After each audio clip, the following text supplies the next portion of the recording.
evening, everyone. Good evening. I'd like to welcome you all here tonight for our third South Central Fresno Steering Committee meeting. Just to take care of a few housekeeping items before we get started on our agenda. Thank you. The restrooms are located just out this door and around the corner. We do have translation headsets for both English and Spanish translation tonight, and everybody should have a headset. So if you don't, please contact either Cody Dixon, who's here in the striped shirt, or Rachel Laudino, who is right here in the purple, and they can get you one. The district has heard feedback from some committee members since our last meeting, and after discussing that feedback with them, we've decided to make some changes to the format of this meeting. We're going to take a more facilitated approach in the hopes of sparking more dialogue among the committee members and getting input from you all. I will be the facilitator this evening, and you'll see me playing a more active role throughout. Another change we're making is that we're going to be taking significant notes. Cynthia Martinez over here is going to be writing down everything that you say on these Post-its so that we can document every single comment we get, and we can take that back to the district to assist us in developing our plans. Finally, we have a new format for each agenda item. We're going to start with a presentation from the Air District, if applicable. That's not the case for every agenda item, but it is for some. Then we're going to do a roundtable discussion, passing the microphone to each committee member in turn and giving everyone the opportunity to provide any comments they might want to give. Then we'll go to public comment. And after that, if the committee feels the need to provide additional comments, we'll do that. If not, then we can start to work together and summarize consensus. And then, as you know in the charter that we adopted during the last meeting, the committee does have the ability to vote, if needed, in instances where a consensus cannot be reached. So that will be the new process that we're trying tonight, and we look forward to getting started. So with that, I want to start with reviewing the calendar that the Air District has provided. Everyone should have this in your packet of materials. And we'd received several requests for a calendar for the meetings moving forward. And we will continue to hold those every second Wednesday of each month. And this schedule just outlines what the goals are of each meeting and what needs to be accomplished in order to reach the final community emission reduction program requirements. So I want to emphasize that this list is by no means exhaustive. As you can see in the notes below, the committee is free to add additional items that you feel require discussion at any point during this time. But we at least wanted to provide a general calendar for your reference. Are there any questions about the calendar before we move on? Or anything that you would like to add?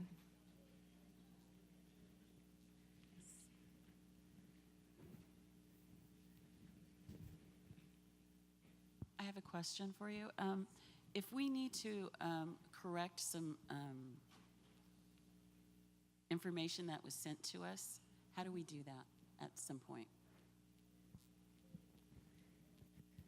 So if you feel that you need to correct something, you can either send us those corrections or we can write them down for you and report them back to the district. What needs to be corrected actually has to be. Okay.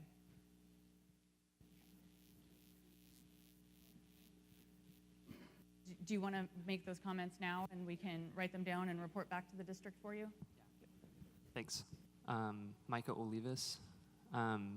So I noticed in the last meeting we were provided with a list of frequently used acronyms.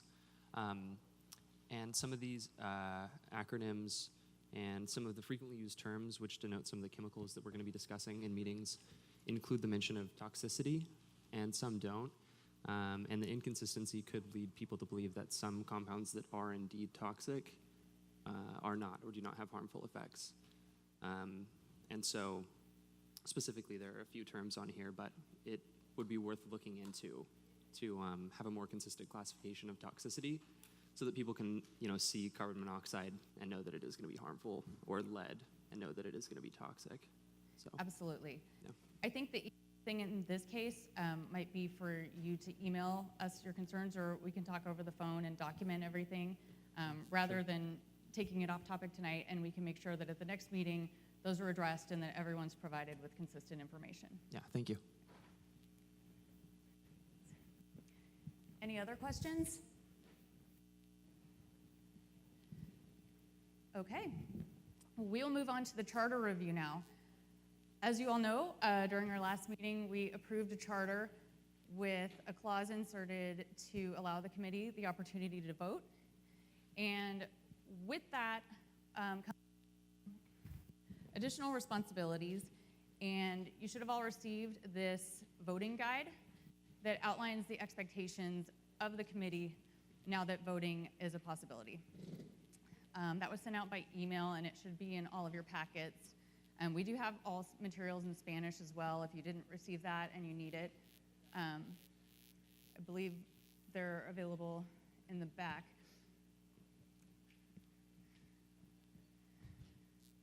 So just want to review this. The objective is really to answer any questions you might have about this document. It starts out with just a summary of what happened with the charter, that the committee did vote to vote, and then has 3 general rules. And the purpose of this is really just to establish good public process. We want these meetings to be transparent and open and inclusive, and this document is just designed to help accomplish that. So first, although voting is on the table, we will try to achieve a consensus first and foremost. If that's not possible, then we can open it up to committee members to make a motion. This involves following the committee participation agreement, which says the committee members will work toward consensus while recognizing not everyone will agree on every issue, and to resolve conflicts in a positive, swift, and constructive manner. We want to make sure that all committee members also have the opportunity to speak. So that's why we've implemented the roundtable discussion format so that everyone has the chance to speak. And then after all committee discussion has taken place, we'll go to public comment and additional committee discussion if needed. So could we?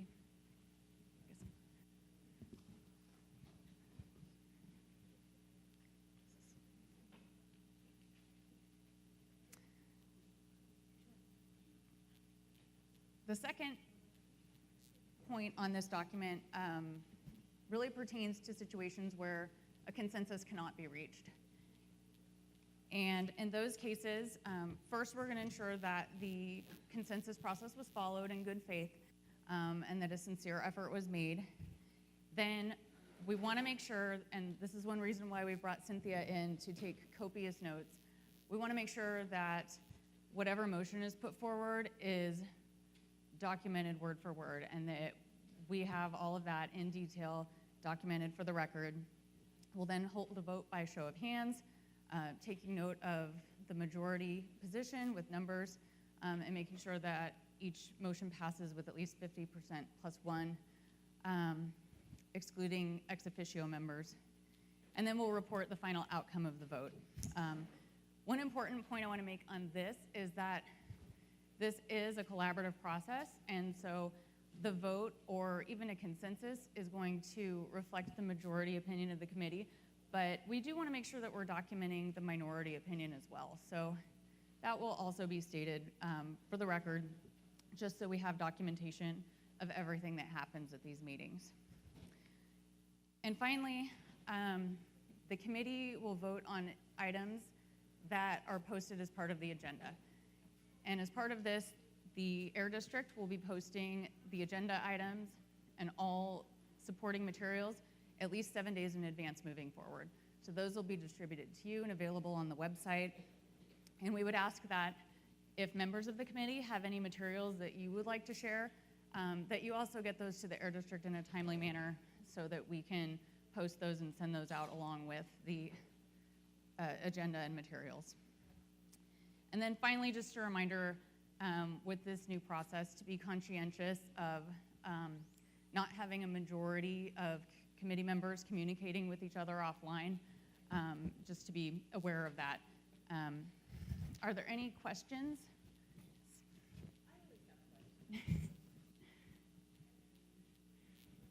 One of my first questions is, you speak about repetitive comments. How many repetitive comments are you going to stop at? Like, for example, if you have 2 comments at a third, are you going to shut a person down? And also, will you be counting the repetitive comments? And also, under 2, you also talk about consensus and reaching consensus. Will there be a time limit on the consensus conversation so we don't waste 2.5, 3 hours like we did last time, and so we don't repeat what we had last month? Understood. Has there been any discussion on that? So with respect to repetitive comments, we don't want to prevent anybody from stating their opinion. If somebody else said it really well and you agree, then you can simply say, I agree with what they said about X, Y, Z. But you're more than welcome to say your opinion in full. For documentation purposes, Cynthia will be writing down everything. Where comments get repetitive, she might just do a check mark, but we really do want to hear from everyone. And in regards to your other question, we haven't discussed a time limit with regard to the discussion, but we don't want another situation where we talk about the same agenda item for an entire session. So I think it is pretty clear when consensus is not going to be reached and when a vote is needed. And so we would play that by ear, but if we felt that a time limit was needed, that's certainly something that we could discuss down the road. Any other questions? Okay. Great. So we are going to move into the community boundary discussion. Do we have the boundary map?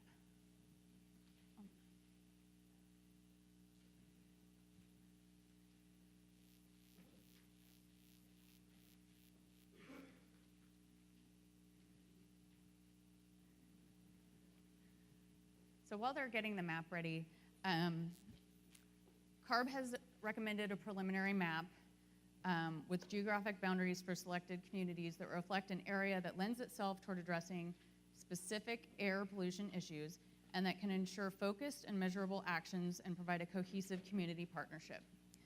With that being said, the Air District and the committee working together do have discretion to modify the map if that's something that you're interested in doing.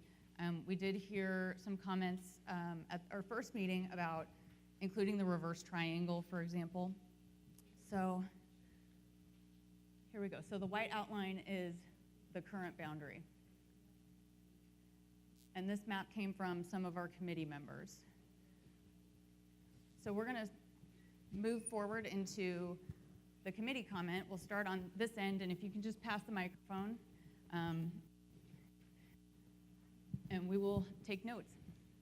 I have no comments. So I guess I have a couple of questions on how the boundaries were originally put in place and what the thinking was for that set. I mean, certainly as you look at the map there, there's some deeper red areas that are not included, and I wondered what the rationale was for that. I understand it's about 100,000 people that fill in the boundaries currently. So if somebody could enlighten us on that, that would be helpful. And then I have some other questions related to that or after that. Okay. Just pass it along.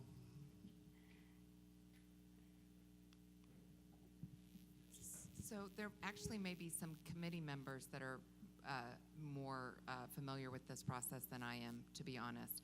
but the district made some suggestions to CARB, and CARB made the decision on the area that is delineated by the white, and it was based on a variety of different factors,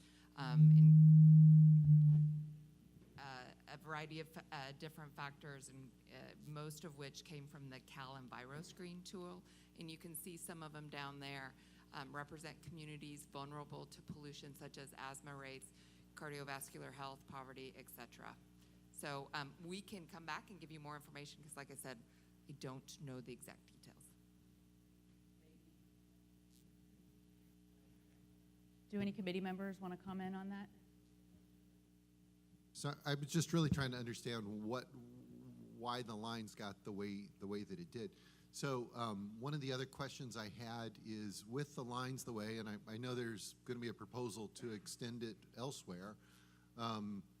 Is there anything that would prohibit the committee from recommending to the Air Board spending money outside of the current boundary areas?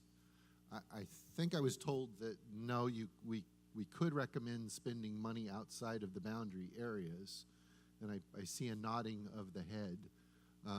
So there would be nothing, I guess, that would prohibit the recommendations related to doing something outside of the boundary areas if the boundary areas were not extended. Does that sound right? Does that make sense? That sounds right to me.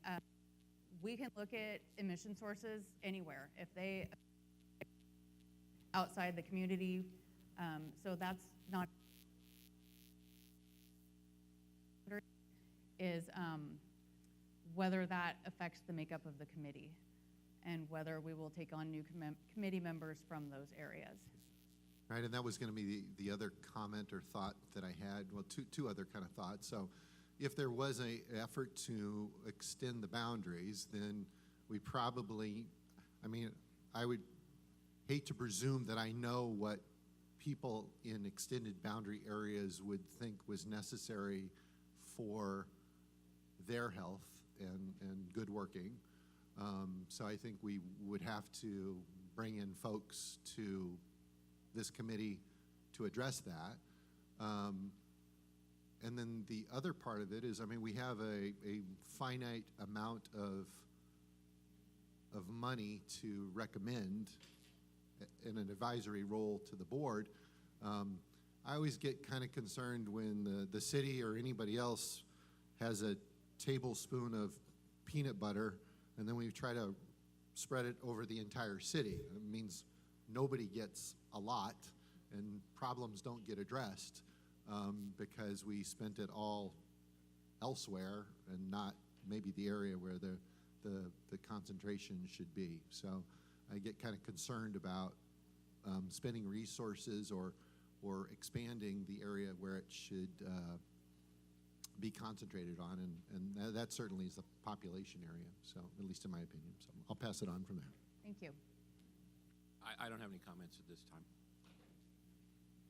I don't have any comments either. Good evening, everybody. My name is Ivanka. I'm actually a resident of Southwest Fresno, and I actually work for an environmental justice organization, and that's why I'm on this committee, representing a lot of the communities that are within the current boundary. When you're looking at this Cal EnviroScreen map, at the bottom it tells you exactly what those colors are representing. It's a method developed by the State Office of Health Hazard, right? And it ranks the census tracts of California for the overburdened by and vulnerable populations to pollution. So these scores that are in the darkest red and the orangish red colors, that's the top 1% of the most overly burdened population that's having the most impacts from the different types of air toxic pollutions that we're trying to reduce. So I would recommend that we cover the top 1%. If you cover the top 1%, you would then be expanding this triangle from the McKinley on the west side down Marks, go eastbound across to American Avenue, and it's not actually on here, but on the right-hand side, it's out by Willow. That would be kind of a big, almost like a boot shape that would cover those red zones. If you look further in this packet, you're going to see that not only is it going to cover, there's a page that says toxic air emissions, and it's got purple. If you look at the dots on that toxic air emission page, most of the highest priority toxic air places are outside the current triangle. So if we expand into that red zone that is already known by the state of California's health specialists, that those red zones are the top 1%, it would then include some of these worst hitting polluting areas. So I would recommend that we include the top 1% from the left side all the way over to the right. Thank you. Well, she said everything that I was going to say, so you can put a check mark by her comments. Thank you. Good evening, Oscar Robinson, and I agree. I think by looking at the map that the boundaries are too far north. I think it would be a good idea to include more of the darker areas to the west. Thank you.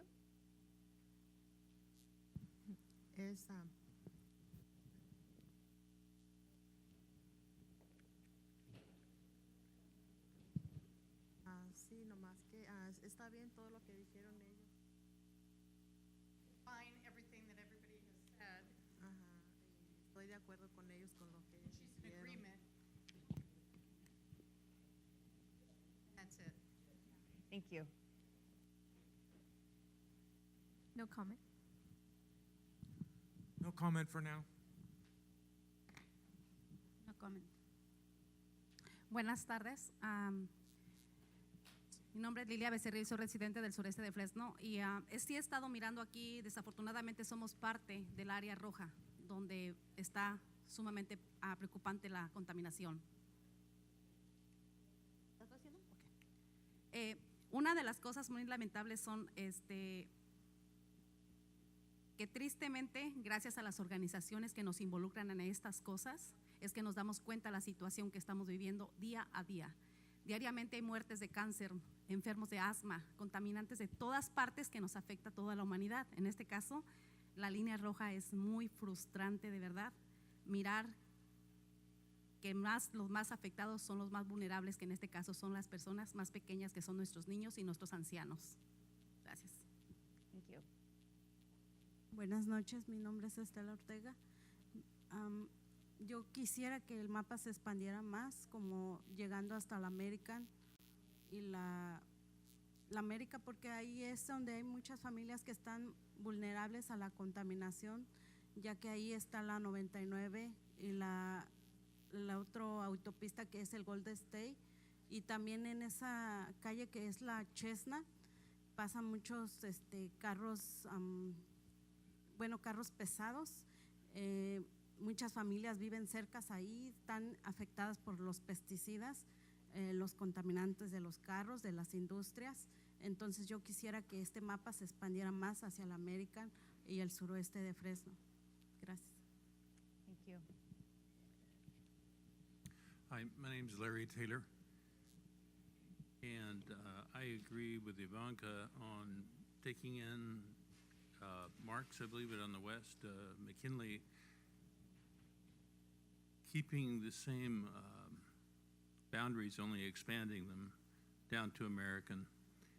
And there's a lot of freeways in there that we can collect data on exhaust fumes, interchanges, and taking it over to include maybe more of Malaga, like up Willow. So over to Willow and up to McKinley. Pretty much what Ivanka said. Thank you. No extra comment. Hi, I just wanted to second my opinion with Ivanka. I agree that we should probably expand the boundaries out east to South Marks down to West American out east. And if you look at the population and racial diversity map, west of the 99, there's a large community there that have no voice, no say, and they are also in that red zone and have one of the worst scores in the state. And if you look at the makeup of those people, there are a lot more Asians and blacks that aren't, you know, just looking around the room, I don't really see that population being well represented. And so I would also push for more representation of residents in that area as well, if we can expand those boundaries and that their health matters. And, you know, working in the ED, and we see this all the time, I mean, we have a lot of people disproportionately affected by living closer to the highways and things like that. And so I think, you know, expanding past that 99 would make sense. Thank you. No. Thank you to the district for supplying this material. I'd like to just read from what the California Resources Board put in their blueprint, which are the guidelines for this program. And they advise that we select communities with high cumulative exposure burden while prioritizing disadvantaged communities and sensitive receptors, such as schools and residences. Disadvantaged communities is defined in the state of California by this CalEnviroscreen map. And so I believe the state uses the top 25% most disadvantaged to be disadvantaged. So I'm thinking that if we include at least the top 1%, that we would be meeting that requirement for prioritizing our disadvantaged communities. So I'd also like to agree with Janelle and Ivanka on including perhaps that top 1% group there. And also the state recommends the boundaries to reflect an area that lends itself toward addressing specific air pollution issues. And so I think incorporating these other areas that have a lot of existing and new industrial development will help ensure that we're focusing on those issues and finding ways to find solutions and work toward cleaner air for all of South Central Fresno. And again, I'll agree with Janelle that if we do expand, we should also incorporate a few new members from that community. Thank you. Good evening. My name is Jody Swalker. I'm an environmental person and representing Malaga. On the boundary map, it only includes a small section of Malaga, which I think it should include the industrial area of Malaga. There's a big industrial area of Malaga that should be included in there. I've spoke to a lot of the businesses in there, and they've given me their feedback, and they want to be involved in it. There's Vitro Glass and Rio Bravo Energy Company, and there's some other industrial areas in there that should be included in that map. It only includes a small section of Malaga, and those sections should be included in there too. And also on the toxic air emission map, this isn't correct because there's a few of these businesses that are no longer there. Okay. Thank you. Ed Ward. My only comment is that by most of what we're seeing in these charts, it looks like the transportation corridors are the areas of highest toxicity and pollutants, and I'd like to see us focus on some of that. That's Highway 99. Thank you. Peter Thompson, resident. I second what Ivanka has said, and Janelle. In fact, the co-committee members next to me, I think that we definitely should expand into this booted area. Our most vulnerable population is not represented here. Thank you. Yeah, Micah Olivas, I would definitely agree, and I'd like to stress what Janelle said. If you were to overlay that population density map that we have and the CalEnviroscreen, you have a very densely populated area that is, you know, in the most red area, highest score for CalEnviroscreen in the valley. So I think it's a very high import for us to reconsider and redefine those boundaries. Thanks.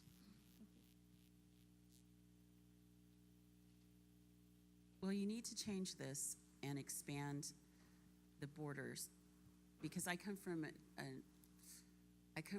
my frame of thought is, are we going to do environmental justice here and do what's right for the communities, or are we going to continue the institutional racism, environmental racism against these historic communities of color?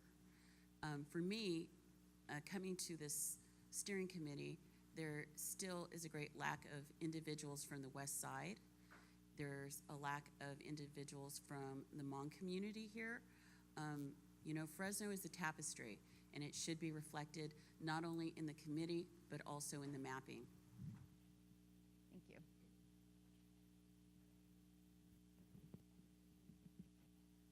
Mi nombre es Hilda Villa y sí es no sé, dice.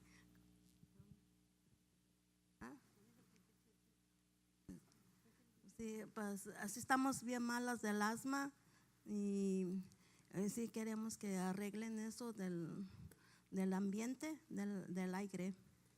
Es todo. Mi nombre es Gloria Covarrubias, no tengo comentarios. No additional comments.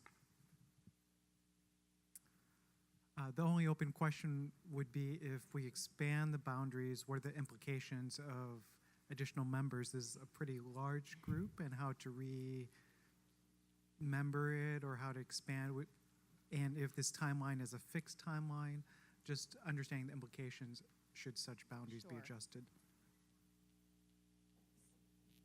I think that the boundaries should be expanded. I'm Nayamin Martinez, and I think that yes, more members should be added to represent those communities where we are trying to expand. And I think that the timeline is tight, but that, you know, if we're here with a commitment of working together to improve our air quality, that shouldn't stop us. Mi nombre es Marta y yo sugiero que expandan más el mapa a las áreas más contaminadas. Es todo. Thank you. Buenas tardes, mi nombre es Hilda y yo estoy de acuerdo con lo que dice Marta y con lo que dice Bianca, que se expandan más el mapa. Thank you. Thank you.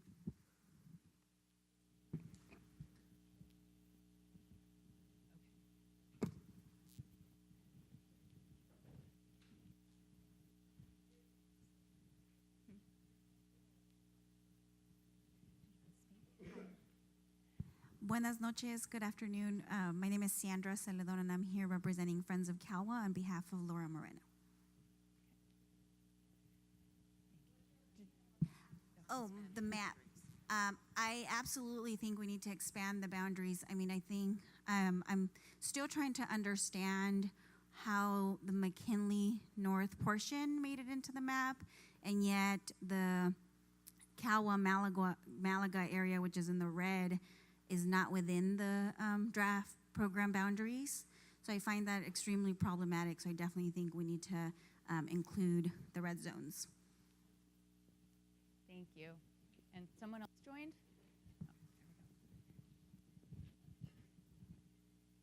Hi, I'm Kevin Hamilton. I'm the Executive Director of Central California Asthma Collaborative and a steering committee member. And I agree, I believe the boundaries should be expanded.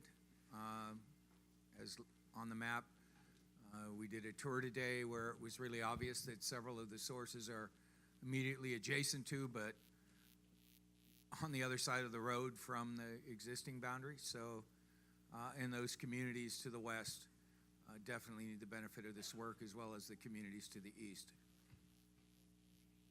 Thank you.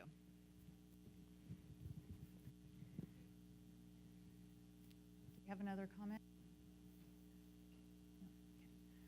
All right, with that, we will open it up to public comment. If you wish to speak, just raise your hand and Cody will give you the microphone. And we do ask that you try to limit your comments to 2 minutes. By Edison High, I got very sick in the library, and they should have had an air filter in the library, but it's coming from an industry west of there that has smoke coming out. I saw it in the pictures on Google Map. I mean, I've seen it from the distance from Fresno. When the wind blows toward Fresno that way, my air monitor gave a high reading all the way in Fresno, downtown Fresno, from from near west of Edison High, something out there, some industry. All right. And also there's a new industry opening up north of the 180 freeway. I think it's near Clovis Avenue. There's looks like almost like the Rio Bravo, another one of them. But maybe it's not. All right. And an industry that's been dropping dust in Calwa. Did you find out how much PM 2.5 is in that dust? Because I didn't actually go back there to check it. I don't know the answer to that question. It's something I would have to bring back to the Air District and find out for you. Thanks. Thank you.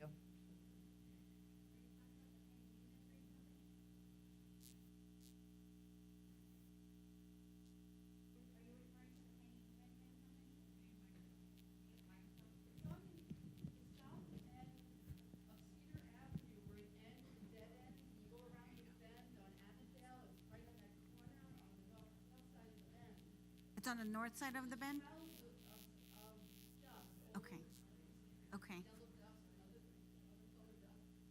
Perfect. It's Okay. just piles of yellow dust in the yard. They've been dropping it from like 2.5 stories up on a conveyor belt, just throwing it down. And if there's PM 2.5, as there often is, some people say there's no PM 2.5 in the dust, but it's mostly PM 10. But I've checked dust samples in the area around in Calwa and Malaga, and it's been very high in PM 2.5.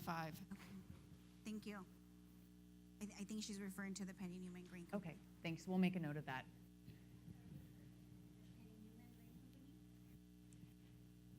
Any other public comments on this agenda item? Oh, we've got a few back here. I just wanted to state that your population racial diversity chart is actually like 9 years old, and I just wanted to let you know that's kind of not right there. And some of your other charts, they're like from 2016, like 2015, and a lot of them aren't up to date. Okay, thank you. We'll make a note of that. Hello, I just wanted to say, yes, I think I agree with the committee that we should expand the boundaries to include the communities most impacted by bad air quality. Thank you. And we had one back in the corner. Hola, mi nombre es Dalia. Sí quisiera que si se puede expandir más a la área de West Fresno, que es donde yo normalmente vivo, pues por la Fresno y la Stanislaus. Hay muchas personas allí, la comunidad que sufre del asma, incluyendo mi familia, somos 6. De las 6, somos 5 que estamos con asma. En mi casa, tengo un niño que es especial, pero él sufre del asma y ha tenido varios ataques del asma este año. So, me gustaría que hicieran algo sobre esa área para que el aire ya esté más limpio, porque no es justo que tengamos que estar sacando al niño de Fresno ahí a Monterrey para que el niño se componga un tiempo y que vuelva a recaer del asma. Gracias. Thank you. Hi, my name is Bianca, and my question is, if expanding the boundaries, would it include the other sources of pollution, like any of the industry or the ag? That's just my question, because we're having the problem in Shafter that it's not including all of the sources of pollution that are in the outside the boundaries. Sure, so the committee can consider any sources of pollution that affect the area. So they can be inside or outside of the boundaries. Does that answer your question?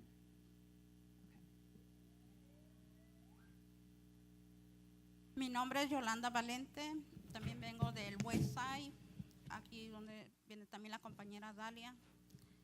Y pues sí, estamos pidiendo que consideren esos lugares donde está más rojo, más oscuro, y que hagan justicia, que hagan todo lo posible, porque imagínense que Dios nomás mandara la lluvia a un cierto lugar y a los otros lugares los dejara sin agua. Entonces, consideren eso, por favor. Thank you. Other public comments? Hi, good evening. I'm Dolores Barajas Weller, City of Fresno, Council District 3. And on behalf of a council member, Miguel Arias, I'd like to also recommend that you expand the boundary, honor the public engagement and the comments from residents to include areas like the Industrial Triangle and West Fresno. Thank you. Hi, my name is Thomas Menz. I just wanted to say that such monitoring as the community itself has been able to afford, the Purple Air monitors show that West Fresno is considerably worse than any other part of the city. The monitor at Edison High School on the roof there, it's just markedly worse by a long shot. So West Fresno should definitely be included, and I would say all of those areas in this map that has been so providently provided. Thank you. Other comments? A lot of the pollution by the roads, I think, is more coming from the restaurants, the laundromats, as much as from much of the restaurants and laundromats are contributing as much as the cars on the road, or maybe more, and just homeless people burning things, and just a lot of people over there. Thank you. That's definitely something we can consider. Lisa.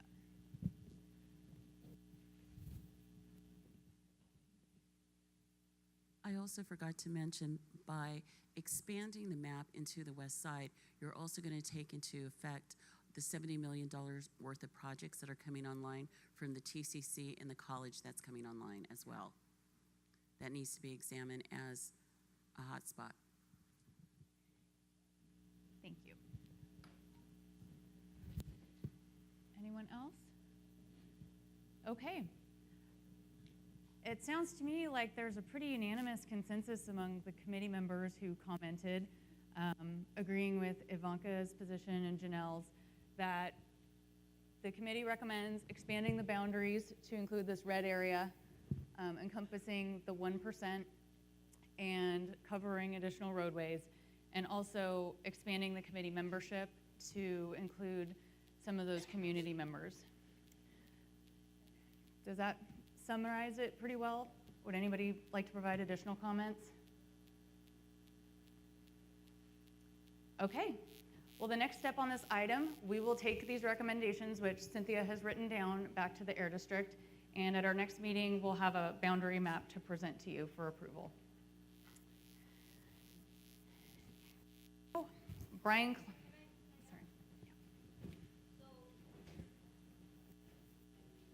If the boundary for approval or the revised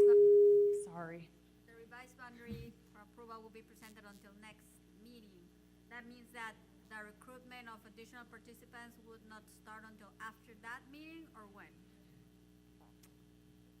That's a good question, and that's something I'll have to clarify with the Air District on what their plan is. We find out before the next meeting.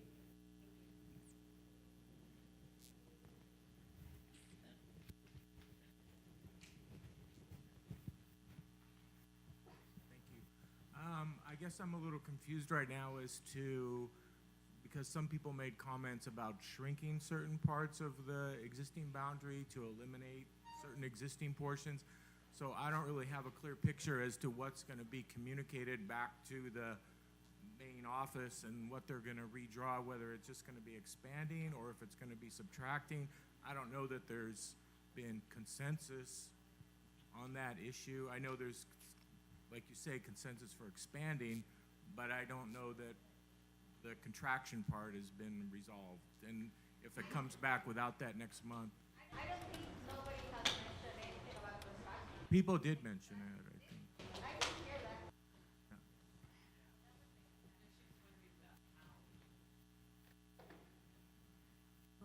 Jessica Martinez Hernandez. I just wanted to just assure and have some clarification if expanding means that we will add instead of remove what's already drawn. So I just want clarification, because if we're adding, right, we're not just gonna reduce an area and then add that. I just want clarification on that. So yeah, I think that's the question that Jeffrey was asking, whether the recommendation from the committee is going to be to expand it or expand it and reduce that area. Reducing it could potentially change the committee makeup if members are dropped out of that area. So I think the confusion may be because of the map's colors, but the intention is that as I understand it, is not to exclude or take anybody out. It's Right. just to add. That was my understanding. my understanding. So I didn't hear anyone saying the 25 here in 5 years old. The previous boundaries will, especially the north will remain, then we're just expanding to other areas that are not where. Is there anybody who disagrees and wants to see the boundaries reduced? Okay. So to be very, very clear for the record, the recommendation will be to keep the existing boundaries, but add the red portions. Okay. All right, now Brian Clemens, the Air District's Manager of Technical Services, is going to make a presentation on community emission sources. Here you go, and I don't know if this is working. You might need to connect. Let me go see if I can make it work closer to here.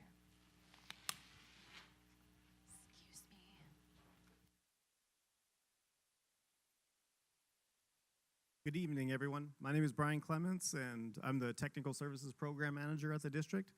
And I'll be going over what the district knows about the emission sources in the boundary that has previously been drawn. Waiting for the clicker to get back to me here to begin the slides.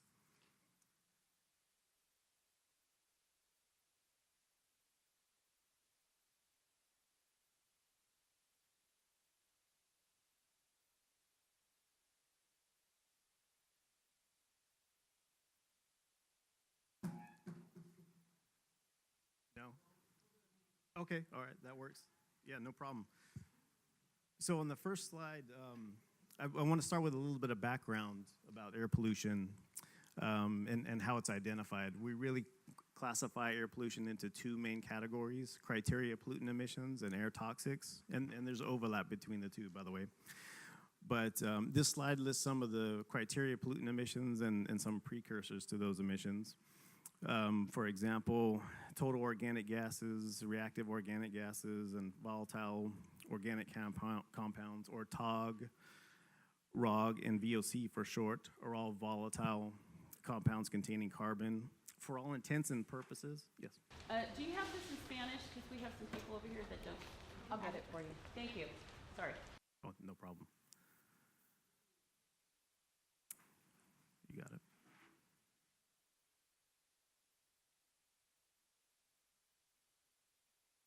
I'll wait for the presentation to come back. No problem.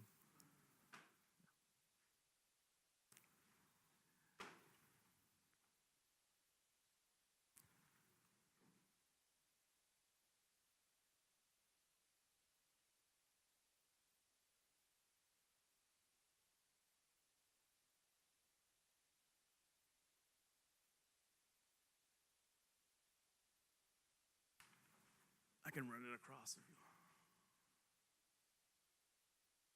I can send it across. It needs some over here. Oh, okay.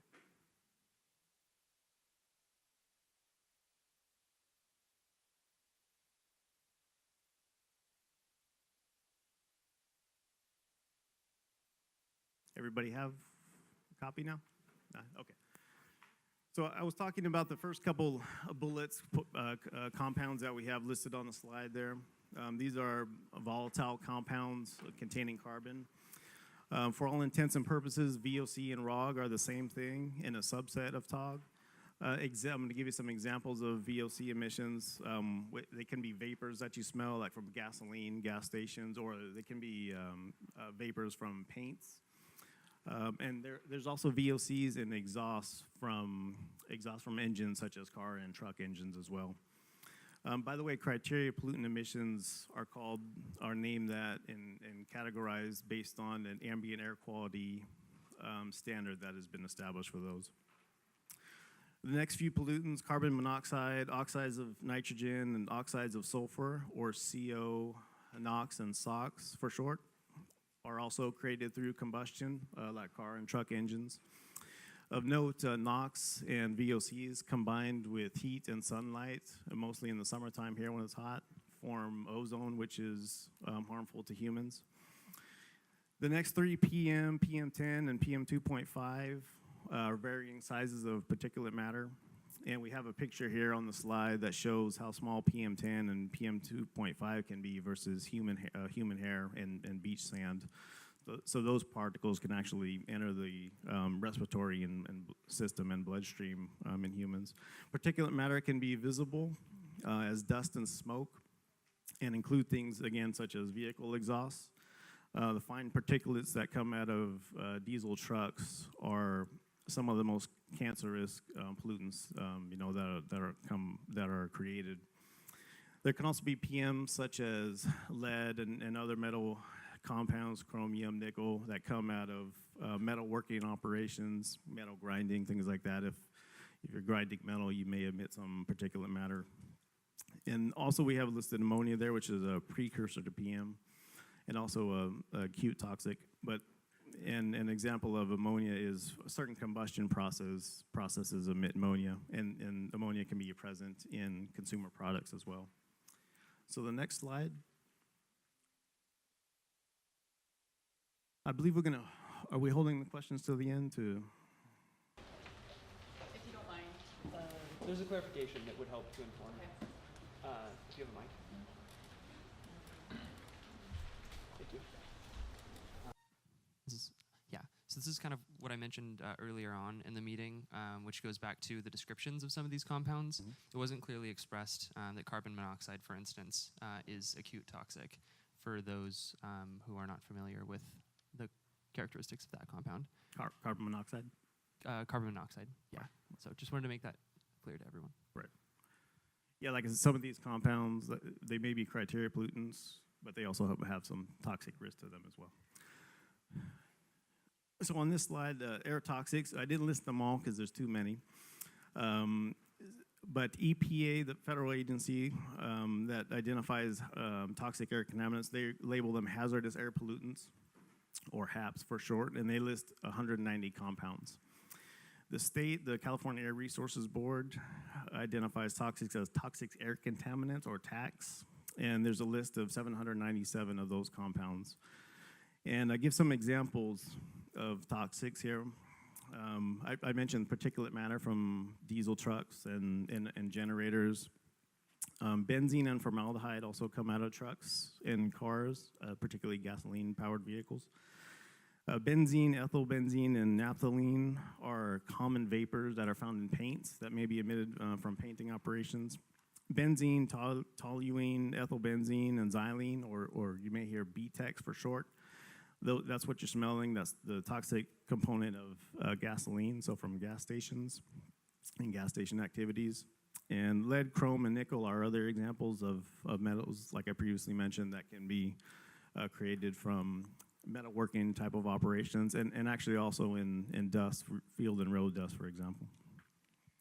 Next slide. So those criteria and toxic emissions can be created from various sources, and they've been categorized into four main categories. The first one is stationary sources, and these are the facilities that we've been talking about that are regulated by the district. We issue permits for these facilities to install equipment and operate.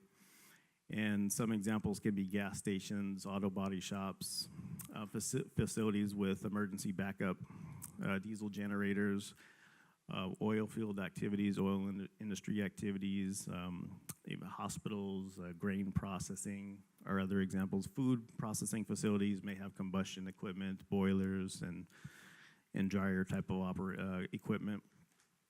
In the boundary that's been previously identified, there's 198 facilities that are permitted with the district that we have stationary source permits for.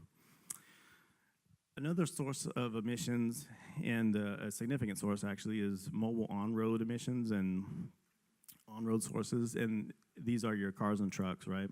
And which are primarily regulated by the state and federal jurisdictions. And of course, in this area, there's some main thorough, passageways, Highway 99, 41, 180, 168 that, are a main source of emissions due to the high volume of the cars and trucks on those highways. Another area is mobile sources, but the off-road equipment. These are also under state and federal jurisdiction. These can be equipment such as forklifts, other construction equipment, rail yard equipment. And then area-wide sources are pretty much everything else that doesn't fall into the other three categories, and they can be regulated by various industries depending on what it is. But a few examples are your combustion in homes, residential fuel combustion such as fireplaces, commercial cooking, your charbroiling, consumer products, buying cleaning products or spray paint, things like that. Architectural coating, painting of buildings and curbs and sidewalks. Next slide, please. Yeah. So on this slide, I wanted to give a little information about what the district does to quantify emissions and collect information and data. We send out surveys annually to all of our permitted facilities. Our point source inventory is what we call it, and to collect information, process rates, throughputs, fuel usage, things like that, so that we can make sure we understand how much is being used, and then the emissions are quantified, and so we know what's being put into the air. And so to quantify emissions, there's really two components that you need to get the mass emissions that are going into the atmosphere. One is the process rate, like I mentioned, and the other is an emission factor. So I gave an example. Let's say you want to calculate the emissions from an engine that's stationary at a facility. If you know how many gallons per year is used in that engine, and then you also have the emission factor, let's say you want to calculate the NOx emissions, and the NOx and the emission factor is in pounds per gallon. Well, you multiply the two, and that'll give you your pounds of NOx per year as a basic example. And those emission factors can be established numerous ways. We try to use the best available data that we have. It can be from monitoring data from that specific operation. It could be a source test from that specific piece of equipment, or something similar. EPA and ARB have data on certain types of operations. It could be based on our permit and the manufacturers and equipment type of specification. So really depends on the specific operation, but we look for the best available information on those emission factors, coupled with what the facility is reporting to us based on their usages, is how we quantify the emissions. Next slide. So this here is a emission summary. So summing up what we know about our permitted sources and compiling data for mobile and area-wide emissions from the state. These are the emissions from the community.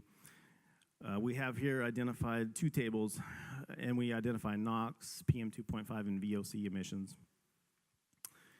The tables are the same, except for that the one on the left is mass emissions in tons per year, and the one on the right represents those same emissions, except in a percentage of the total. And that's to give some perspective on how much is being emitted by each of the categories. And also so this is for NOx, PM2.5, and VOCs. We also have inventory of toxic emissions based on a toxics program. There's too many toxics to list for the slide, but we summarize. So the bullet at the bottom totals up the toxics for the community, which is 2.3 tons. Okay. Next slide, please. So this is, so I'll be going over each of the categories in a little more detail.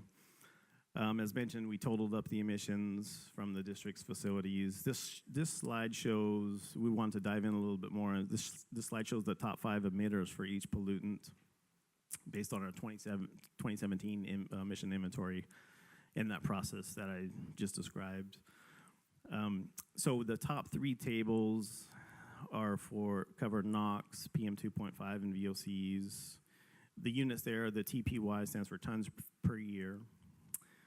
And we've listed the actual facilities that are in the district in the community. Of note, in the center table, modern custom fabrication is no longer in that community, but it has moved since then. But in 2017, they did operate in that, and that was the inventory that was calculated. And then the bottom table is the air toxics for each of the top 5 facilities and the quantified amount of toxics. Okay. Next slide, we have this. So this is a map of all the district permitted facilities in the boundary. We have locations of all our permitted facilities. It shows where they're all at on the map. This is meant to kind of introduce our map activity after this. We have printed versions of this that we want to spread out on the table over there to get input and comments on the map. So this is just to tee that up a little bit. So more on that after the slides. Next slide. This is a summary of the area-wide emissions in South Central Fresno. So we wanted to list the top 5 contributors. And so again, we're looking at NOx, VOCs, and PM2.5. And so I'll give a little more description as to what these categories are. So I'll start on the left with NOx. Residential fuel burning is pretty self-explanatory, but it can include wood and natural gas usage and fireplaces and space heaters and cooking appliances at residences. The next 3, manufacturing and industrial, service and commercial, and other fuel combustion, are all businesses, and those are the combustion in their boilers, water heaters, and equipment like that. And at the bottom, there's actually fires, which is home and car fires. The VOC category, or table, the top category, other cleaning and surface coatings, is a category that doesn't really fit into some of the others you'll see below, like consumer products and architectural coating, but there could be significant emissions from those. Consumer products is self-explanatory. Architectural coatings and solvents, that's your coatings and painting of buildings and curbs and sidewalks. Industrial auto coating, the next line, is industrial coatings such as metal parts and products, coatings, and also auto body shops, coating cars. And the last category, printing, is really ink usage, and the VOC is coming out of the use of ink on printing. The last table, PM2.5 on the right, the main contributor is cooking, and that's commercial cooking. I think it was mentioned earlier, commercial char broiling and frying and other cooking emits PM2.5. The next category is construction and demolition, kind of heavy-duty equipment. But those are, there can be some emissions from those, but they're normally temporary. So overall, there's not much emissions relative to something like cooking. Residential fuel, so fuel burning also has PM2.5 emissions. The service and commercial category, again, is the businesses with combustion devices such as boilers. And then fires come up again, home and car fires. Next slide, please. So this is, the next category was on-road emissions. So this is sort of a visual, so kind of a heat map display here. The one on the left, you'll see in the top left corner, it says LDV, that stands for light duty vehicles. And then the one on the right says HDV, that's heavy duty vehicles. And the definition between light duty and heavy duty is 14,000 pounds gross vehicle weight.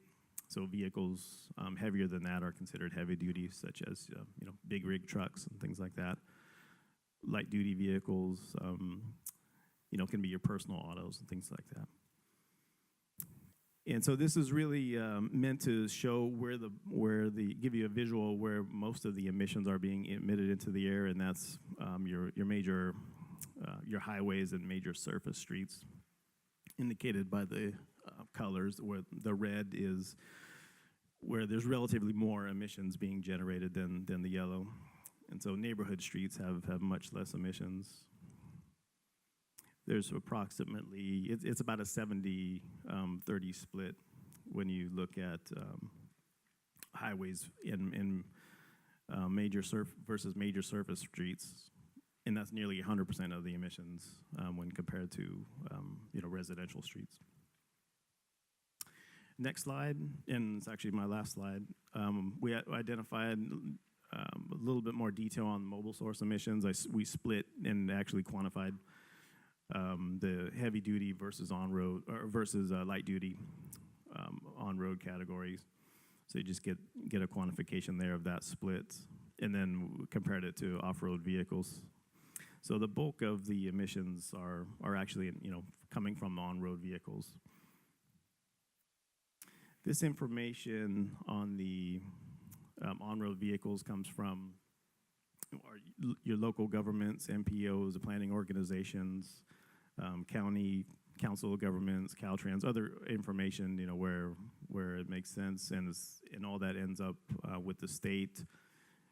And there's efforts to update that. These are preliminary numbers, but this is the best available data at this time.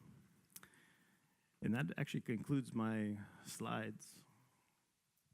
And so I'd like to open it up for questions and comments. Yeah.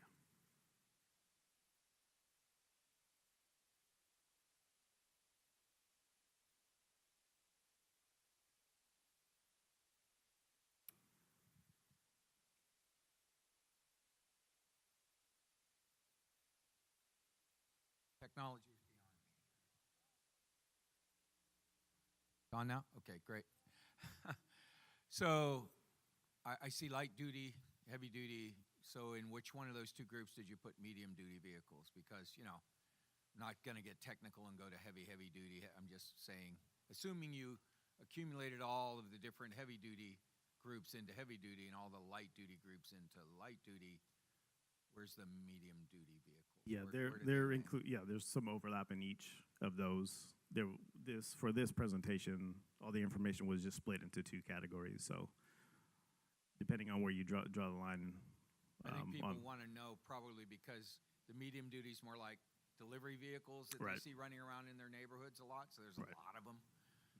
Versus heavy duty, which everybody pretty much understands, a tractor trailer of some sort or the other, unless it's a big school bus or something. And then light duty, I think everybody understands, is probably a pickup truck or something of similar size. Okay. So I think it's important that for another split, we have maybe that category as well, because volume counts here too. How many are there? So we know there's 33,000 heavy-duty trucks that they want to try to reduce pollution from as part of the mobile source plan in the PM 2.5 side. So you've got all these other ones out there.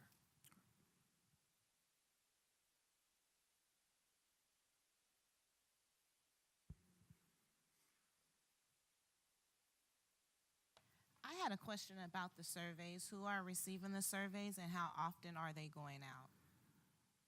The emission inventory surveys that are? Yes. So once a year they go out, and we send them to our permitted facilities.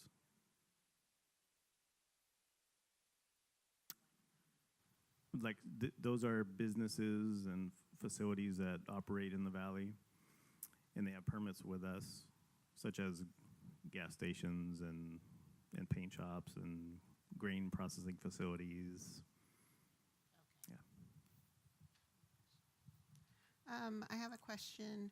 When pesticides become airborne, which criteria air pollutant category would you say this falls into? Because we're looking at three main categories. So we are in an ag area and that floats. Right. It depends on what the pesticide is. There could be some VOCs, that are emitted into the air, vaporized, and there could be some toxic components of that. That information is in the area-wide category. For this analysis, we were looking at what's generated in the boundary as previously as defined. So I don't think there's any ag sources inside this boundary. The reason I just am asking that question because we want to track the pollutants that are causing the hot spots or these toxic hot spots that are causing the cancer, that we have these hot spots because we do have them in South Fresno. So. I want to ask a couple of questions. So one, for the surveys that you send out, are these voluntary surveys or are they a requirement? Like, I want to understand how that So we process. send them to all our facilities. So we have a regulation that requires submittal of these surveys, and there's certain frequencies that are actually mandated. That's good. And then the other question is for the air toxics emissions, you listed 2.3 tons per year. As a resident, that means nothing to me. Like, what's the threshold? Is there what's the comparison there? So there's a whole air toxics program that's associated with this, and there are certain thresholds of health risk that are required to be met for existing sources. Anybody under that analysis above a threshold may have to reduce their emissions, or if they're below that, they don't have to reduce their emissions, but maybe have to notify nearby residents of their activities. So it just depends on that particular facility and operation. Okay. Yeah. So is there you said that you clustered basically all of the facilities to give you the 2.3 tons per year. So what's the health threshold there? So it's on a facility basis. So then why would we just lump it all? I guess that's my point, right? Yeah, it's like if we lump it all together as a community member, it's not really helpful to know, well, what does that mean to me? Right? So I just wanted to pose that question, but I won't belabor that. It's just give it as an initial reference. Right. One thing I can note is where to give some more perspective is to collect the toxic emissions from the other categories, the area-wide and mobile as well. Okay. And my final question, you listed that you have 198 permitted facilities. Are those just within the map that we were looking at? Correct. Do you know how many permitted facilities are across the city? Not off the top of my head, no, but I think for next. Yeah, that's something we can. Yeah, I'd like to know that for next time, just because I'd like to know what's the concentration in the mapped area.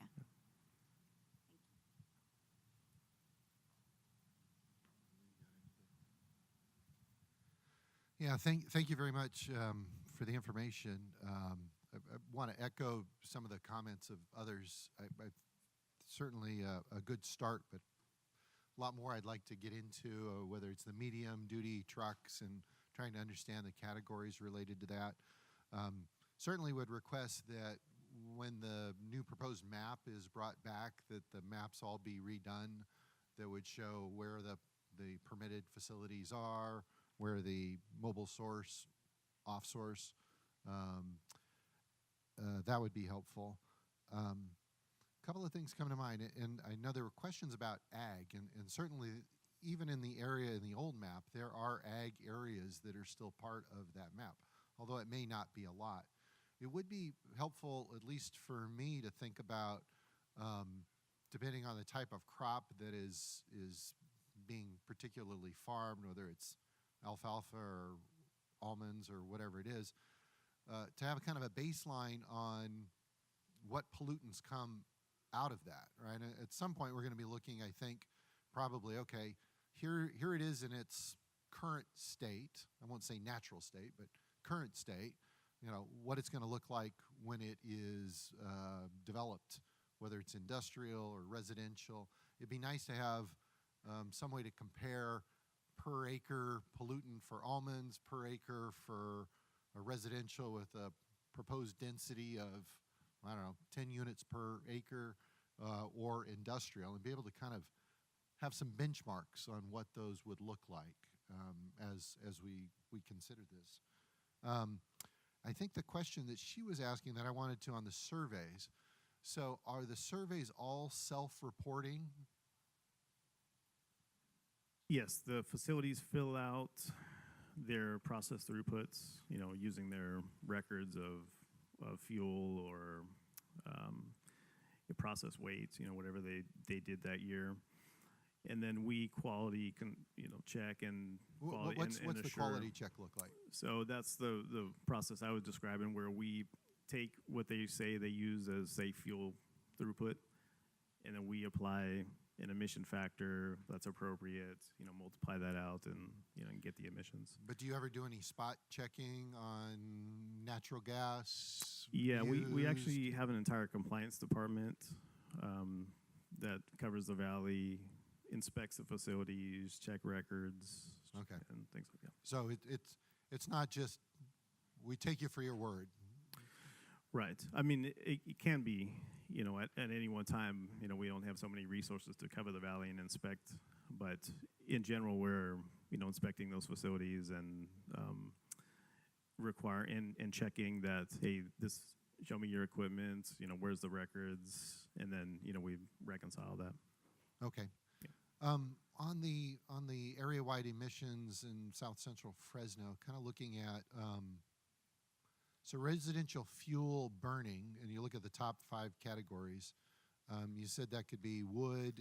Is that people's boilers that are natural gas boilers? Hot water heaters. Hot yeah, water heaters right, that correct. keep the water Correct. hot is the #1 category there. Okay. On the cooking side, in the top 5 categories, you had mentioned cooking commerce, so industrial cooking. Do you guys collect data or have an idea of how much? I would assume me cooking at my home puts some PM 2.5 particles in the air, and if you have 80,000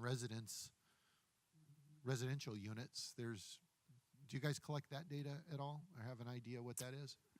That's in the residential fuel burning Oh, that's category. in the first category. Yeah, Oh, yeah. okay, not in the commercial cooking category. That's commercial only. Okay. Yeah. Okay, so that's part of that 45.7. Correct. Okay.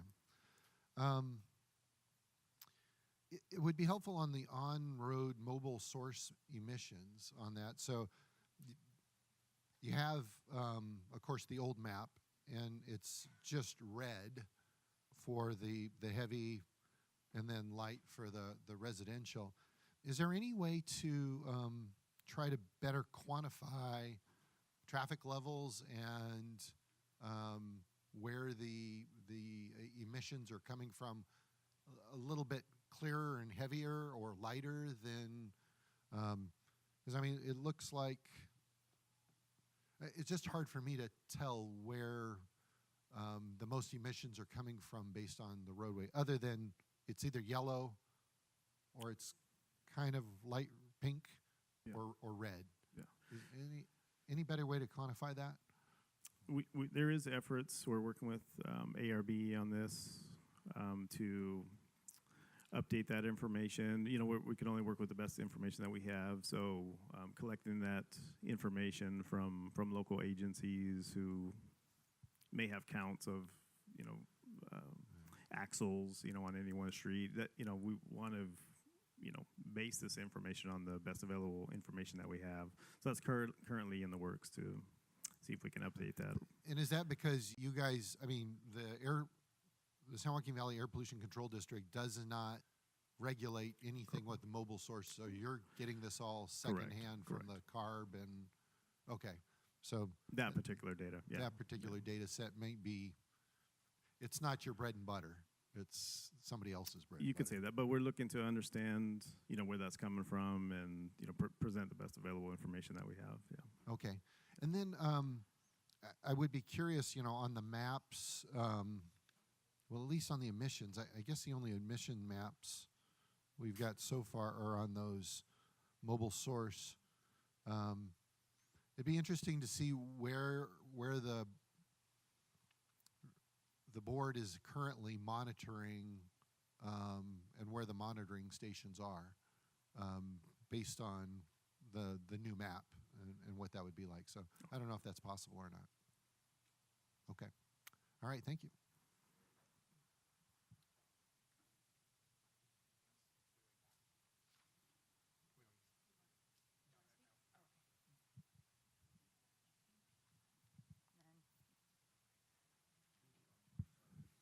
So I agree with Mr. Westerland comment that there's pesticides in the area, even as the map stands right now, but there's going to be even more when we expand to the west. And that was one particular concern of many of the residents in Southwest Fresno. So definitely we would like to see that added to the list that you have here under area-wide sources. And it would be very important, especially to know not only the VOCs that you mentioned, but especially the pesticides that are considered toxic air contaminants, and what are the health impacts for the residents, especially that are fence line to the, where the pesticides are being applied. And then I would also imagine that after we confirm as a steering committee the new boundaries, that you will revisit this list of the top PM and all that emitters, because as it is right now, you have modern custom fabrication as a top for PM 2.5, and very likely, if I'm not mistaken, that's not going to be the top once you include it all the way to where the biomass facility is in Malaga. So, and then I agree that especially once we start going down to actually recommending or suggesting where would it be important to put additional monitors, is to deaggregate that 2.3 tons of toxic air contaminants. So I think that especially maybe by block, or I don't know how you call it, maybe you can do like something like what we did here. So for the sources that are largest of emission, that you have some sort of way of documenting which are those, what are they emitting, what are the health impacts, and what could be even potentially some of the solutions at one point.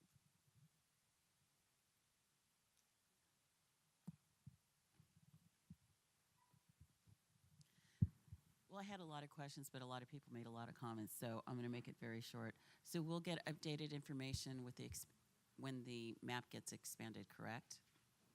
That's possible, yeah. To get that information. Okay. The second, not possible, it will happen. It will happen.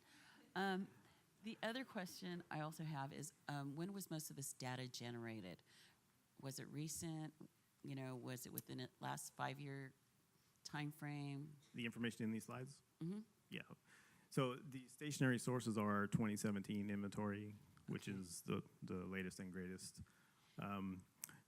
To get the 2018 inventory, we need to receive all those surveys back and process it. So that's in the works right now. So that's the latest and greatest.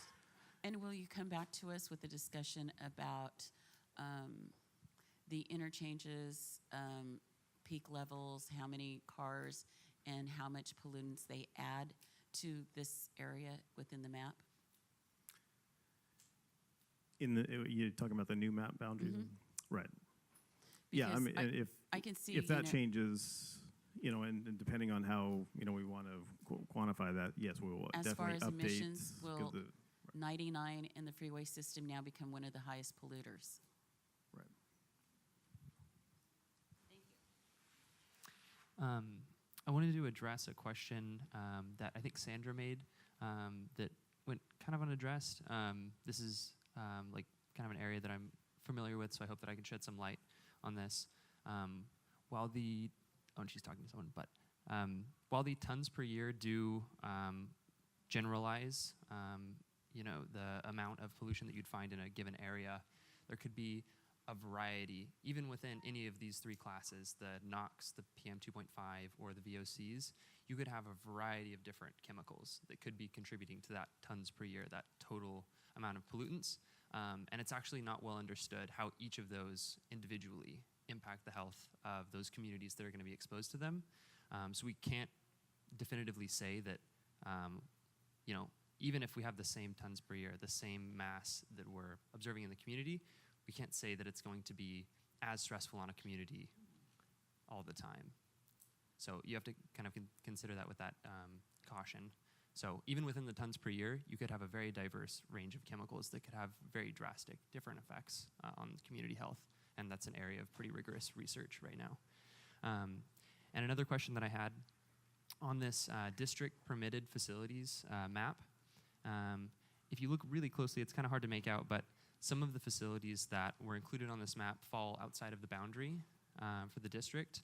Were those selected using a consistent range, kind of another boundary, so to speak, around the boundary, a range of, I don't know if it was like a mile or 2 miles, and you selected those based on how pollutants could affect communities within the boundary? Are you referring to the map in these slides? There? Yes, yeah. That is entirely within the boundary. Oh, okay, so there are some markers maybe that appear to be on the border or just outside. It's actually based on the zoom level and the printout. You know, it may look like that, but they're actually all within that boundary. Okay, awesome. Thanks for the clarification. So then I guess another follow-up question would be, are we going to be considering facilities that fall just outside of the boundary, for instance, you know, those near enough to affect communities within the boundary itself as it is redrawn? Because I think that could potentially pose a threat to the health of those communities falling within the boundary, so long as they're near enough. I think that's the idea. I'll save the response to that for after the final boundary is drawn out and that discussion develops. Thank you.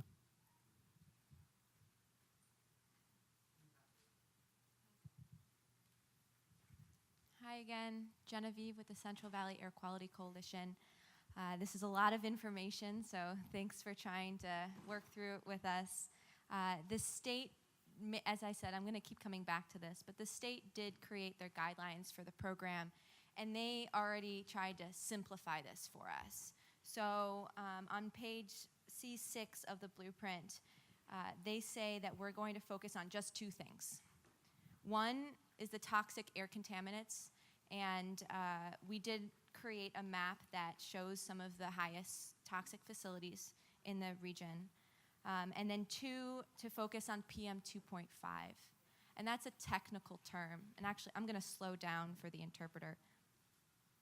PM 2.5 are really small, microscopic particles in the air. Usually comes from burning. And those particles are so small, we breathe them in, and they exacerbate respiratory conditions. They can trigger asthma attacks. But they're also so small that they can enter our bloodstream and travel to our heart and our brain. So the reason we're focusing on toxics in PM 2.5 is because PM 2.5 can trigger asthma attacks, heart attack, stroke, and premature death. Long-term exposure contributes to other heart and lung diseases. So we really want to focus on that, as well as the toxics, which can cause cancer. And so if we just focus on those 2, we also have a map of PM 2.5 sources in the region. And most of them do fall outside the boundary, the current boundary. But if you add those in, that represents about 94 tons of PM 2.5. And so that starts to skew our overall emissions inventory to make stationary sources the largest source of PM 2.5 in this area. So I'd love for us to start learning about some of these facilities, and perhaps the district can help us learn about ways to reduce emissions from these facilities. We're also focusing on PM 2.5 and not VOCs and NOx, because those are gases. And gases go into the air and they mix. Sometimes they go far away, they mix with other pollutants, they form other things. And the state has let me know that you cannot reduce local sources of those gases and expect to have the same reductions in local air pollution. The gases just, they travel too far too fast. So if you're reducing PM 2.5, you can reduce local air pollution. Same is true with toxics. And so we also have a map of some of those toxic facilities which also happen to be outside the current boundary. But hopefully as we move forward, we can focus on these. Thank you.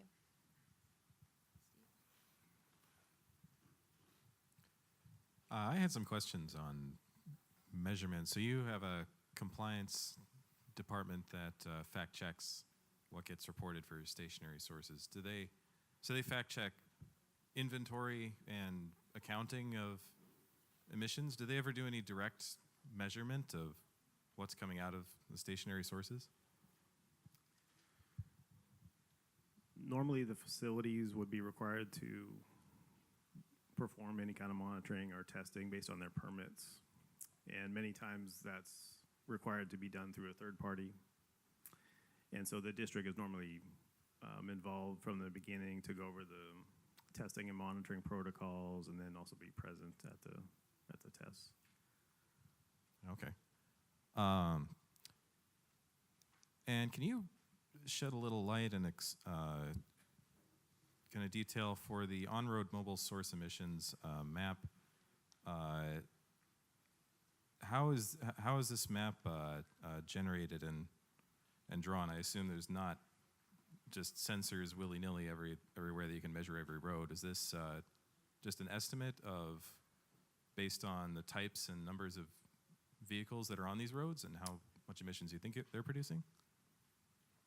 Yeah, so this is generated by the State Air Resources Board. And my understanding of the data is the latest available data from local agencies on the number of trips in those communities, certain surface streets, and combined with emission factors from the state's MFAC database, which has a breakdown of all the fleet mixes and what's on the roads and the emission factors of each of those categories. So it's a whole compilation of information. Okay, thanks. Thank you. Thank you for the presentation. So, a couple of things. First, starting with air toxics, you mentioned the team that goes out. I know it's a big valley, so with the ARB enforcement team, for instance, they have let us know that they have a very small number of people to cover the San Joaquin Valley, for instance, on trucks. It's on any given day, maybe 2 people, 6 at the very most for the whole region. So with you folks and these sites that you're directly inspecting, you've got hundreds of these sites in the valley. So how often do you figure you actually physically get around to one to do what you're talking about, which is not only check their records, but also go out and look at the technology on the stacks or wherever it happens to be, if it's in the burners or wherever, and assure that it's there and in good working condition? Ballpark. I believe their facilities are on an annual schedule to be inspected. Physically? Physically. But I may want to defer that question to and verify that. Be good to know. Yeah. Naimeen's asking, and it's a good question, so I'll repeat it. Well, I repeated it anyway. Long day. But are they announced inspections? Or my understanding, at least on that toxic side, is you communicate with, they're scheduled, you come in as a team, you're working with this third-party group who've already done some of the sort of record-keeping evaluation, and then you agree to meet on a certain day. But are there spot checks randomly? Yeah, there's a lot of, we can show up at a facility and inspect them. Many times we do need to notify them, though, so that we can have access to the grounds, but there are some inspections that are not coordinated with the facilities. So let me step back a little bigger picture on the toxic side. When you're talking about the amount of toxics in terms of tons per year, I think it's important to agree that in many cases, some of these toxics are in fact so toxic that very tiny, tiny amounts can have severe health consequences. And so putting them on a grid with, say, directly emitted PM 2.5 doesn't really show you that difference, because it looks like a lot less if you're just looking at the amount. Does that make sense? Right, yeah, health risk is a whole nother conversation. This presentation and discussion here is really the inventory, the mass emissions going into the air is what this information is. Health risk is a whole nother ballpark.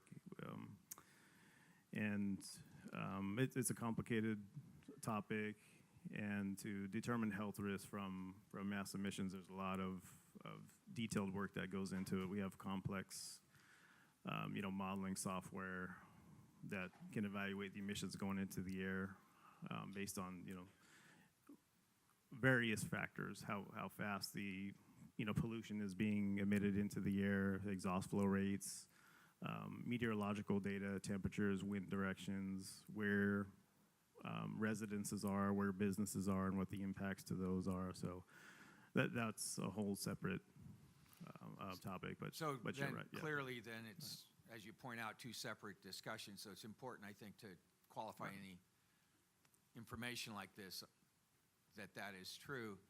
And that kind of leads to the second sort of big picture thing that has already been mentioned.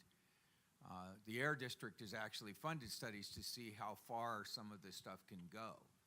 And in fact, some of it can travel depending on the, like you say, wind and the humidity, all the weather conditions. It can go up to 20 to 60 miles from where it originated, at least according to the studies the Air Districts has done, which are good studies, by the CRAPEC study and the particulate matter transport study and the ozone studies. Would you agree with that? Does that make sense? I'll have to defer that question to and get back to you on that. So you know about these studies, right? Yeah.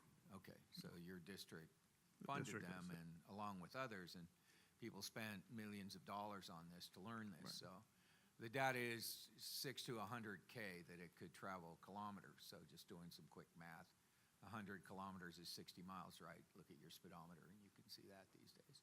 So it's just important to know that while we have this list of what's in the community, and that's critical, we don't ever want to forget that it's likely some of this stuff in the community is going to somebody else's house, and there's stuff around us, as was mentioned earlier, that's probably coming to us. So having a little larger illustration on the map of where other sources were, especially major sources, would be, and I'd like to request that for a future meeting, maybe the next meeting, to have that also be on the map, and that would be really useful. So with regard to pesticides, they have a long history of VOCs, and we know that those volatile organic compounds, I always think of something like alcohol, where you put it on the ground or on your hand and it disappears really quickly, but the smell is really strong. So that's what we're talking about there, basically. So people kind of know what we're, something you can relate to that. They contribute to this air pollution as well, right? And we really don't know exactly how much in some places, but we need to know they're there. And we actually know how much is being applied in a square mile here in the valley, right? Yeah, I think under the Department of Toxics or Department of Pesticides. Pesticide they've- regulation. Right. That information actually is in the area source category and is reported to the state, the usage of those pesticides. So if we could differentiate that out and make sure it gets on the map. Then one last thing, I won't belabor this, I'm sorry for taking so long. But on this map that's so cool with all the permitted facilities that you have here, if you could do me a favor in the future, and I'm sure everybody would appreciate it. Sorry, I'm getting a little static. Maybe it's the microphone. There we go. So putting out a map without a legend. So in the future, if you have a map like this, if you could give us a legend. You did that really well, by the way, on most of these other maps, but we'd really appreciate it if if I knew what yellow means, if I know what green means, if I know what blue means, I'm sure you could explain it to me, but I don't really want to have to do that. If you could make sure that it's on the map, that would be really useful. Yeah, that was just meant to be a reference for you to take, but also to kick off the discussion. We have those maps printed out in your legend. It's actually right there on the wall. Is that what that's on the wall yes, there? yeah. Great. So just a legend in here with the category description. That would be great. Good to know. So yeah, all right. I think that's enough for now. Thank you.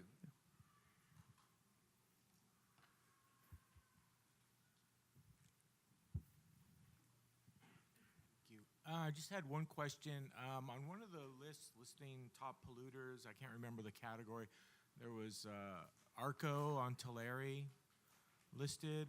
That was the only gas station I saw. Is that like a really super bad gas station? I shouldn't go there? Or is that the only gas station in the area? Or what's happening with that? No, it's probably the gas station that has the highest throughput of gasoline. So it's worse than all other gas stations in the boundary zone. Yeah, picture if the emissions from gasoline stations are all calculated the same way, the one that goes through the most gasoline, the most pumps, is going to emit the most vapors. Okay. That's representative. Okay, thank you.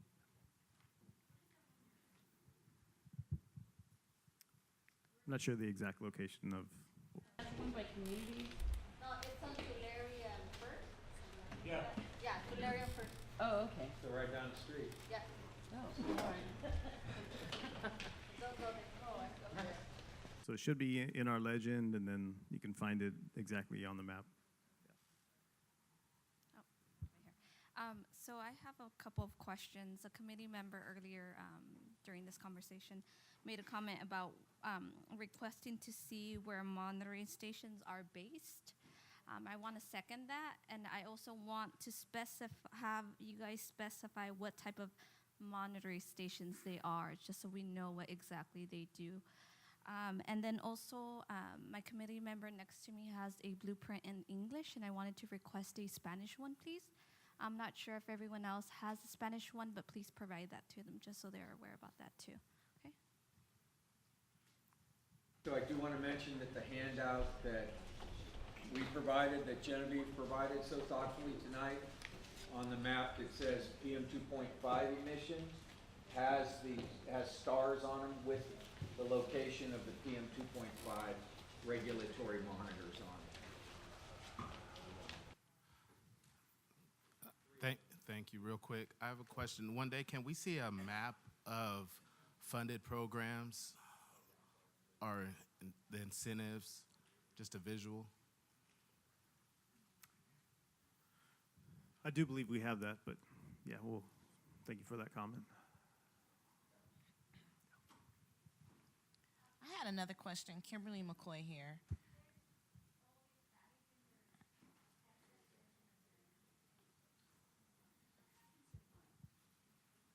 It's eating me.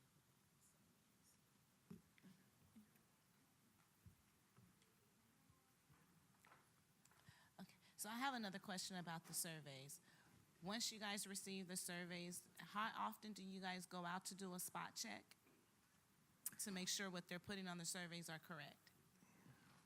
So like I said, I believe the inspection interval is at least once a year Once a year to all of the to all our the facilities. businesses? Yeah, but that is something I wanted to verify with our compliance department. Okay, so it's not just taking their word that this is what they're saying is going on at their facility on the survey. It's actually spot checks. Right.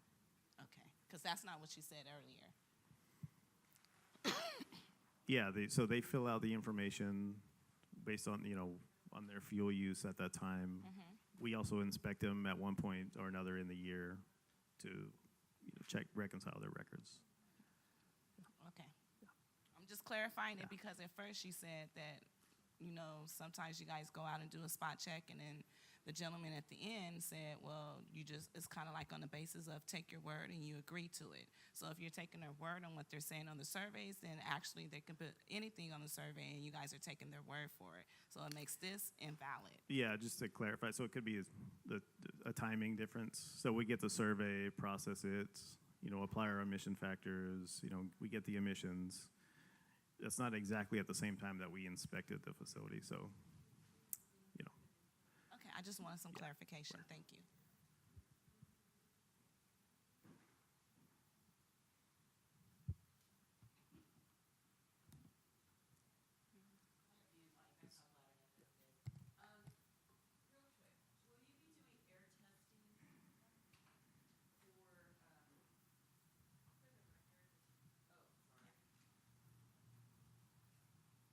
My family always tells me I talk very loudly, so I never really need a mic. Anywho, will you be testing this spring for pesticides as we go through this process in the affected areas, so we could get the latest up-to-date information? So I'm going to defer that. I think we're going to have a full discussion on monitoring next meeting. I believe that's one of the agenda items.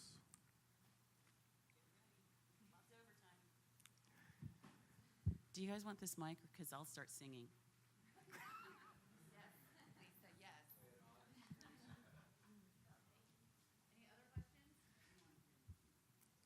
We just have a request, if maybe someone who doesn't need headsets can swap with these two nice ladies. They're getting a lot of feedback on their headsets. And we think it's because of their location. So we need actually someone to swap seats with them. So not headsets, but seats. Perfect. Well, I've got two young people right here that are willing to do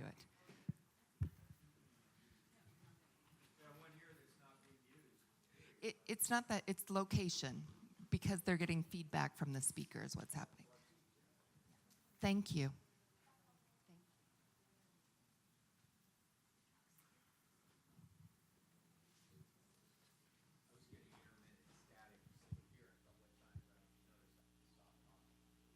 Oh. We'll work on that, make sure it's better next time. Are there any other questions before we move on? Oh, we have one from the public.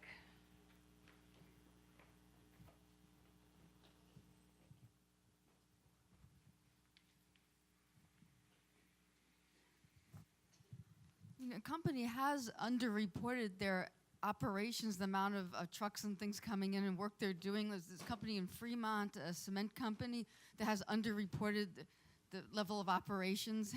And public some people have noticed that, what's in their permit and how much activities they're doing is not the same.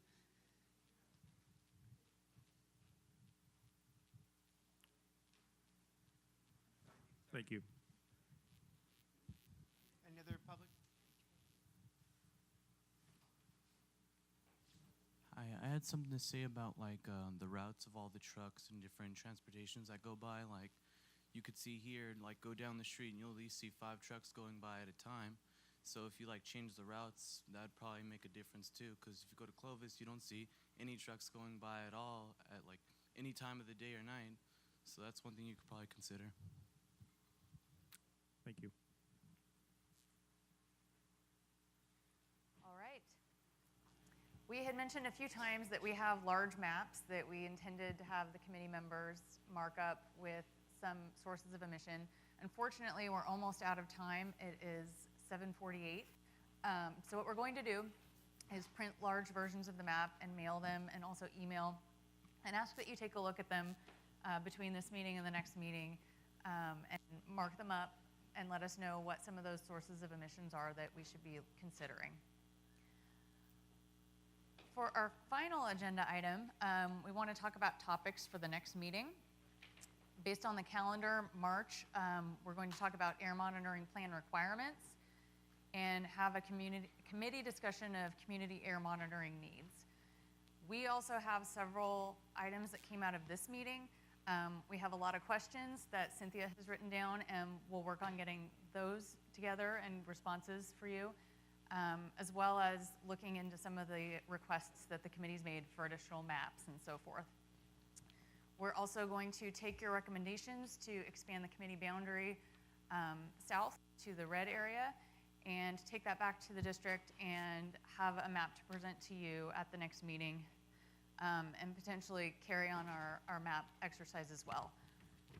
So I'm going to pass the microphone around and see if any committee members would like to add topics for the agenda or for future discussions that we can take note of.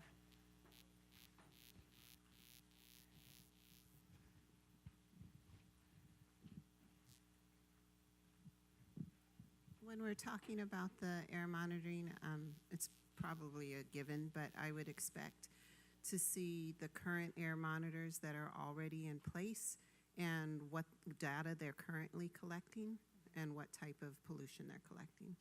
Okay.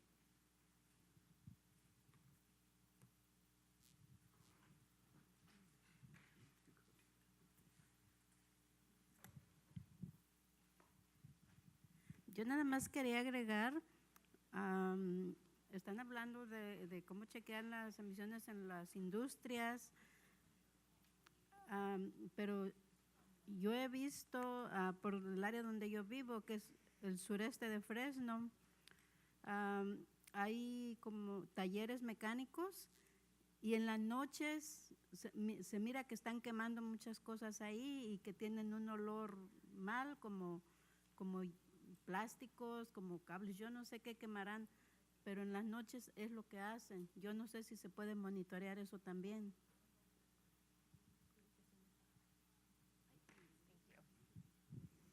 Yo también tengo algo que agregar. Aquí en la comunidad de Centro Sur Fresno, carta estatuaria de comité directivo, que es esta.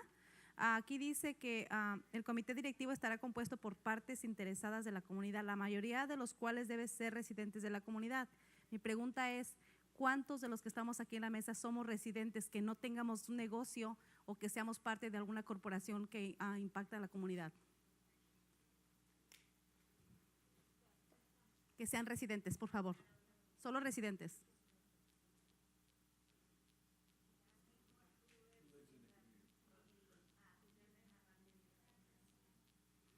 Ok, porque aquí está diciendo que la mayoría debe de ser residentes y yo veo que también hay muchos parte de las personas que tienen corporaciones como las industrias que nos están contaminando. Okay. Gracias. Thank you.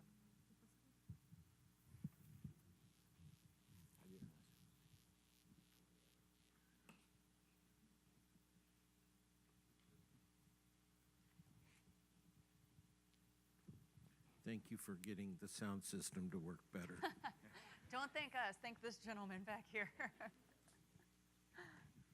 I would like to see at the next meeting, what is the air monitoring plan for 2019 that would affect the outcome of the expansion of the boundaries, so we have the latest up-to-date information. Thank you.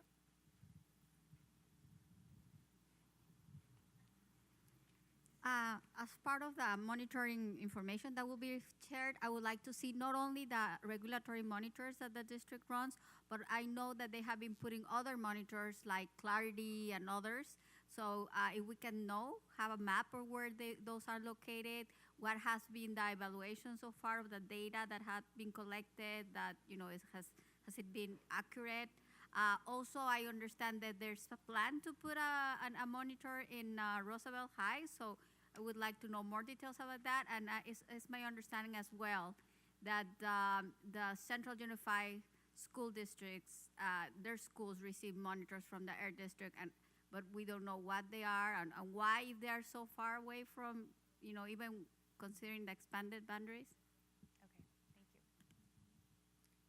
you. To add to the stationary monitors, any kind of monitoring that's done right now? As Brian was saying, there's some third-party monitoring occasionally going on, so I'm be interested in really anything that we're doing, not just stationary sources.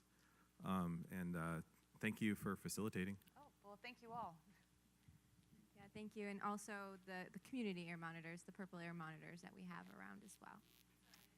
Purple air monitors, the community run ones.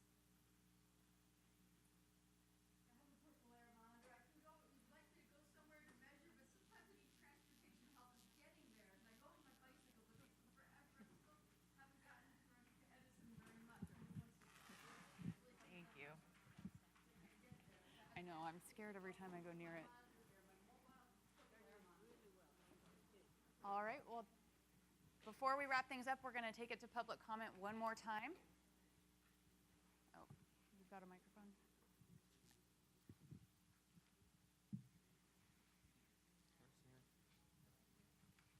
No public comments. All right, well, with that, the meeting's adjourned. I'd like to thank everyone for coming. I think it was really productive, and look forward to seeing you all in March.